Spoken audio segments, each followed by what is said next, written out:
agus luthar an beráiste rééis me ceantar héanaan seo sna gceantaí agus míle buíochas an cáiste agus dóthg coiúdú bhíonn seo ag Scáil Saoirí Patrick McGill. I think the subject matter is obviously a burning matter here in Donegal, and it's not lost on us that many of you who have visited this great town of Glenties and have enjoyed the water quality that you've got make the best of it, because Irish Water plan to close down the reservoir in the next number of years, and that's an issue of contention in the local area, and particularly around the lack of consultation. But that being said, the introduction of household water charges was conceived by the previous Fianna Fáil and Fine Gael and Green government in their 4-year recovery plan. Barry, who mentioned earlier on, is correct, completely correct, to say that they didn't at that time say that the establishment of Irish Water should happen. Instead, in the 4-year recovery plan in November 2010, they said that they would start charging people for domestic water charges in 2014.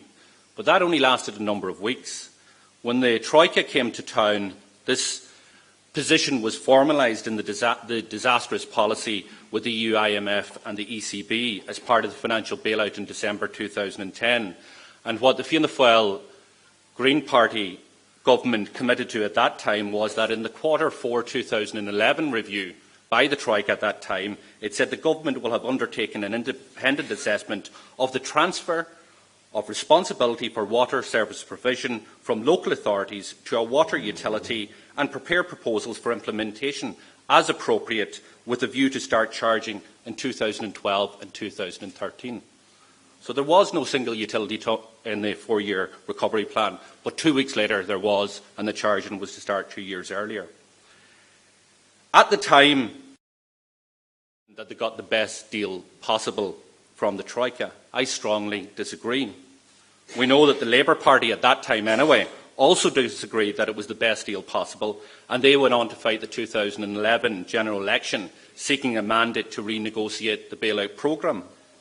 We know now that the Labour Party acquiesced as a result, and relentlessly forcing ordinary working class citizens and families right across the state who cannot afford to pay another stealth tax to just do that. It is shameful, and I believe it is totally unnecessary. The Irish citizens who placed their faith and trust in both Eamon Gilmore and Joan Burton in 2011 to defend them, to defend their families and communities the length and breadth of the state, have been trampled over and have been disregarded.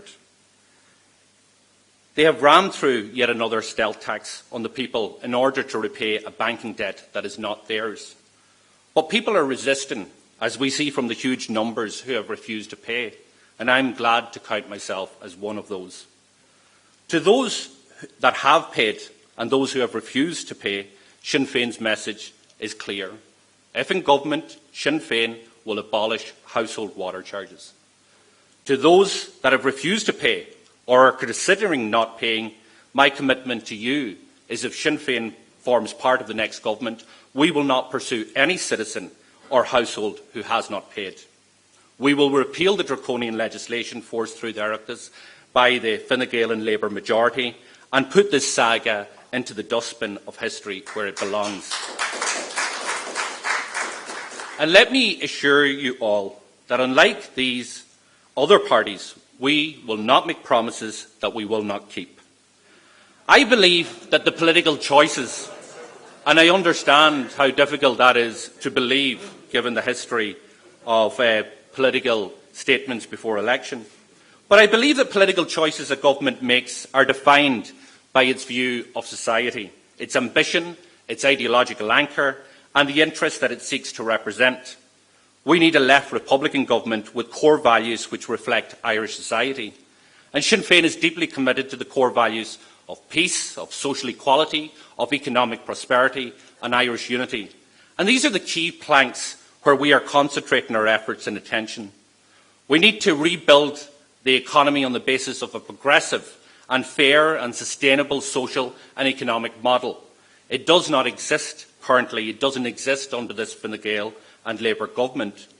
Their approach has been to inflict a policy of failed austerity economics at a huge cost to society and the social fabric of Ireland. Next year, as we honour those who fought in the cause of Irish freedom during the Easter 1916 Rising, and reflect on the vision set out in the proclamation, we must wake up to the fact that Ireland is now at a crossroads. We are at a critical juncture on how we decide the future society and the type of Ireland we want to fight now and next year, 100 years later in 2016. This means new economic thinking, new ideas, and an honest and coherent political approach, a real break from the past, from the same old that we are getting now. It means organised political leadership to take us forward with a plan to confront the challenges and solve the problems as a new democratic government. And I believe that leadership can be found in Sinn Féin. Providing reliable, high-quality public services and infrastructure, including water and sewage services, which are economically sustainable, is a major challenge which needs to be addressed. However, we must get it right and not simply just get it done. Sinn Féin has first-hand experience and a strong record of delivering exactly this in the North.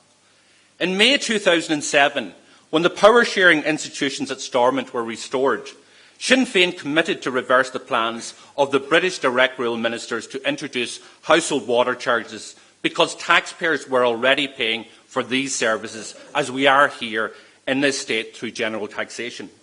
Sinn Féin also ruled out the future privatisation of these critical public services by ensuring that the executive, under the Department for Regional Development, remained the sole shareholder of the newly established utility company NI Water.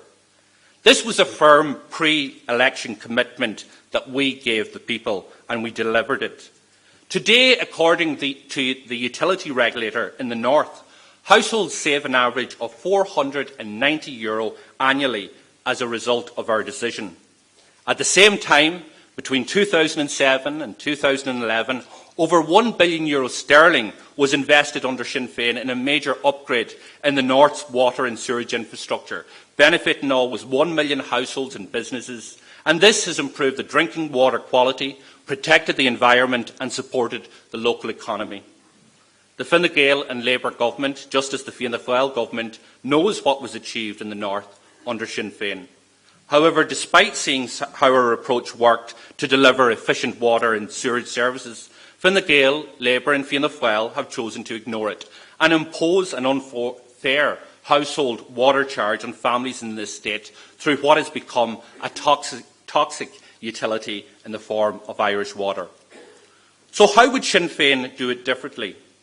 It is our position that the purpose of a public water company should be to provide clean and plentiful water supplies to businesses and to households, along with other services such as waste removal, protection against flooding and other important functions. Our water and sewerage system affects the daily operations of businesses, of public services and the well-being of households, so it is imperative that this key public asset is organised as efficiently and productively as possible, since it is central to a modern economy. This government has already mentioned, as I've already mentioned, have taken the approach to simply place the burden on working families by imposing a policy of relentless austerity, cutting services and investment. They have a conservative mindset that believes that the state should not intervene in the economy except when it comes to providing subsidies to the private sectors through bailouts in periods of economic crisis.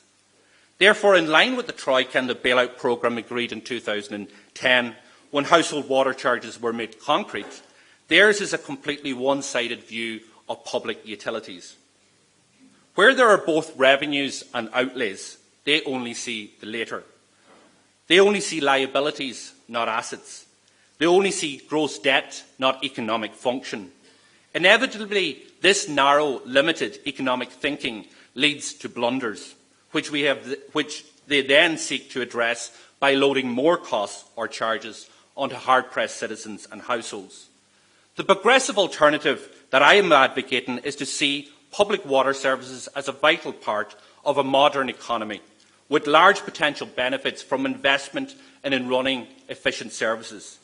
The services properly belong in the public sector, as a highly regulated public services accountable to the Oireachtas and therefore to the citizens, not half in and not half out.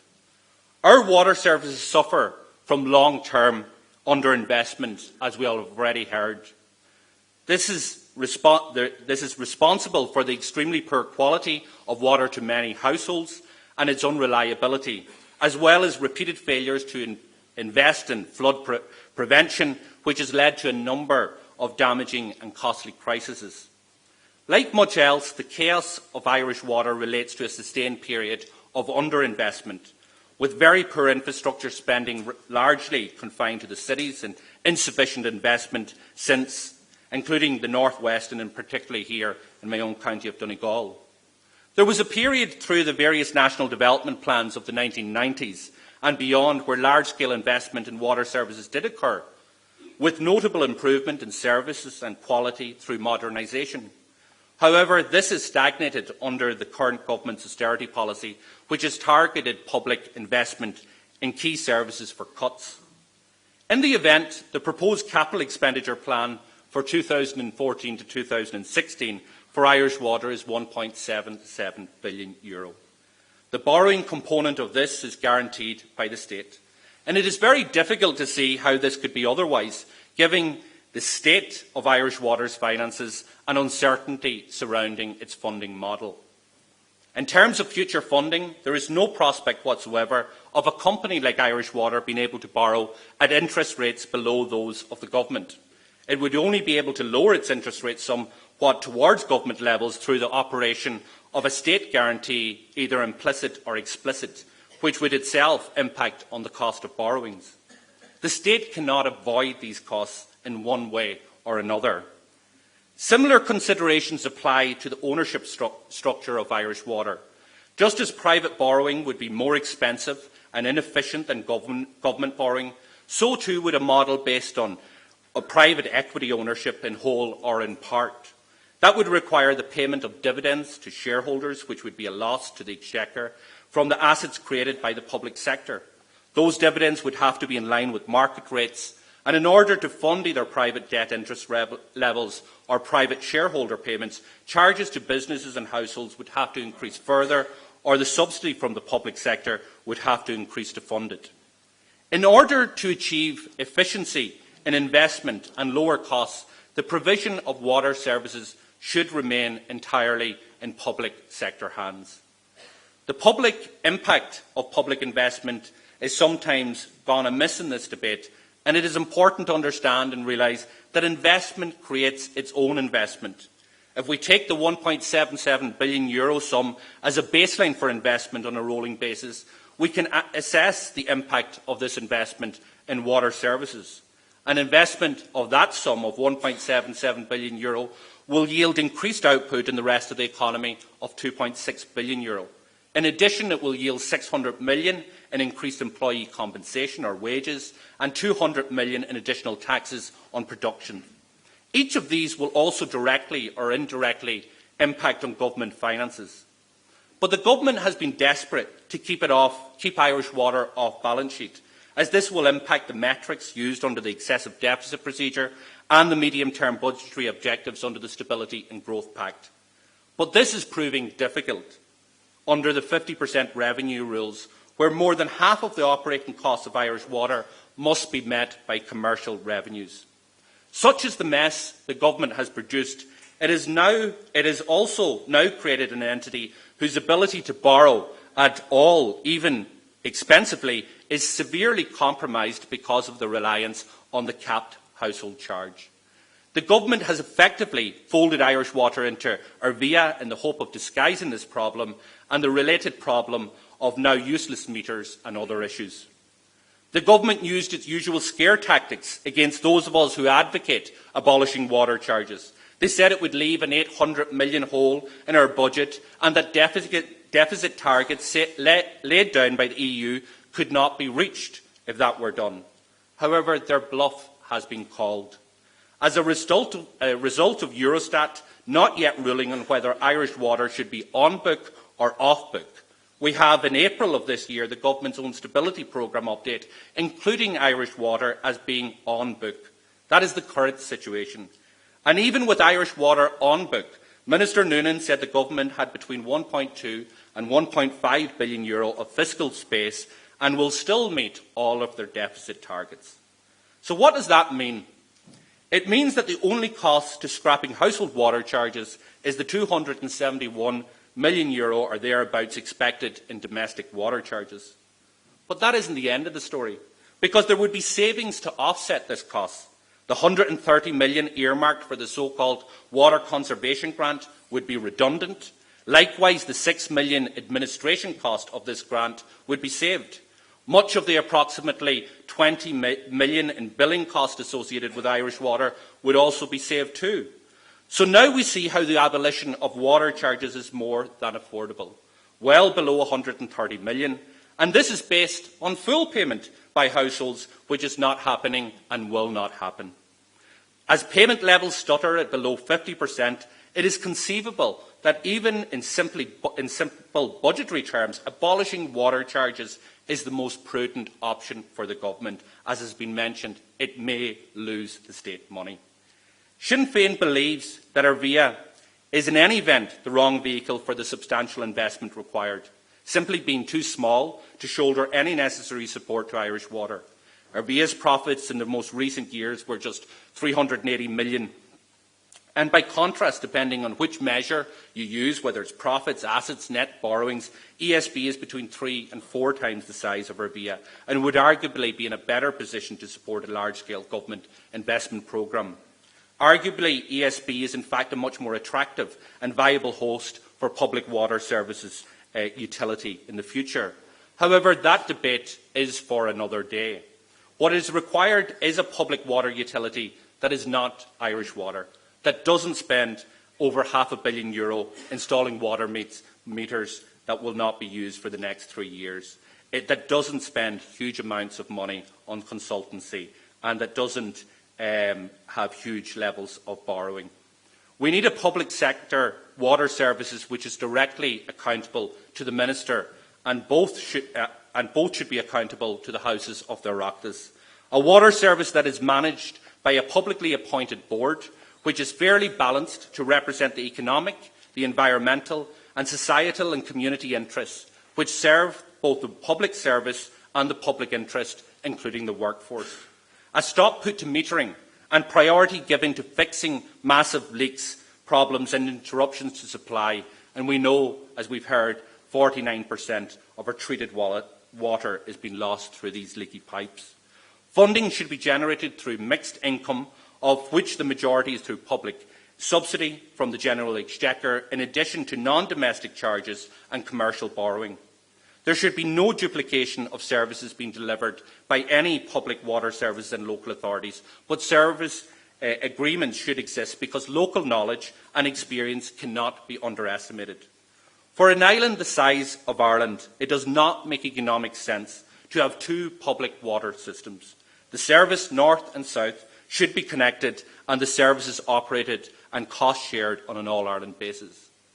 A government with the political will can provide high-quality water and sewerage services which are economically sustainable. The starting point for Sinn Féin will be dismantling Irish Water and its replacement with a new model of governance, funding and delivery within the public ownership and democratic controls and accountability. We will establish an independent commission on water services to examine the best ownership model, and we will seek to legislate for any proposal through a constitutional referendum and seek the people's endorsement of any proposals and keep water services in full public ownership now and for the future. Gur Maigad.